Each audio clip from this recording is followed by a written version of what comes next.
I hate to be the guy that has to complain about everything, but we just got an announcement for Coco 2 from Disney and Pixar out of absolutely nowhere, and I have a couple problems with this announcement. But the first problem is actually nothing to do with the movie itself. It's the fact that we just got this announced today for the movie to release in 2029, a full 4 years away. Like, this is a big problem in the video game industry. They always are announcing games like 6 to 10 years before they even release. I do not need this to start happening with movies. Like, I should not even know Coco 2 exists until like 2 years before it comes out max. Like, having Beyond the Spider-Verse most likely release in theaters before Coco 2 is absolutely crazy work, but this is the least of my problems with the movie. One of my major problems with this is what this person has summed up so perfectly. It's honestly wild how quickly Disney turned Pixar into a sequel factory. Pre-Disney acquisition, only one of their 8 movies was a sequel. Post-acquisition, now 12 sequels and 13 originals. It's really a shame that this trend seems like it's only going to continue because Pixar truly was like the one studio that you could really count on to just give you super original, fun family movies.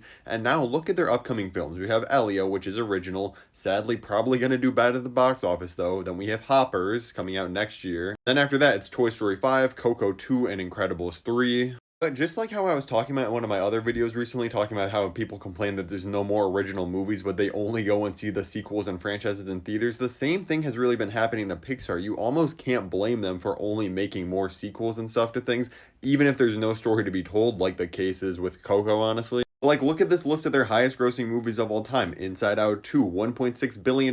That's a sequel. Incredibles 2, sequel. Toy Story 4, 3, Finding Dory, all sequels. Then you finally have Finding Nemo in there. The first Inside Out, the first Coco. So obviously they see that, hey, this made money just like Inside Out 1 did. We can make a sequel and make probably over $1 billion. Then you got Monsters University, which is obviously a prequel, and finally Up. Let's use this as a way to transition into the next point, because making a sequel is not inherently bad. There's plenty of absolutely amazing sequels. Some of the greatest movies of all time are sequels. If there's a story to be told, I think you are owed, honestly, to go back to that world and tell that story. Inside Out is a perfect example from Pixar. That world has so much that you can evolve with Riley, keep showing her through the ages as she grows up, gets new emotions. Inside Out 2, I think, improved on so much from the first film. But I don't know, maybe I'm alone on this one. Let me know in the comments. Is Coco one of those movies that you watch, then you got to the end of, you're like, oh my god, I need a sequel. I need more of this story. Like, I honestly don't know where they're gonna possibly go with this. And with all new movies coming out, I hope they're good. I hope I enjoy them and the mass public. I hope everybody likes these movies, but it is hard to not be cynical.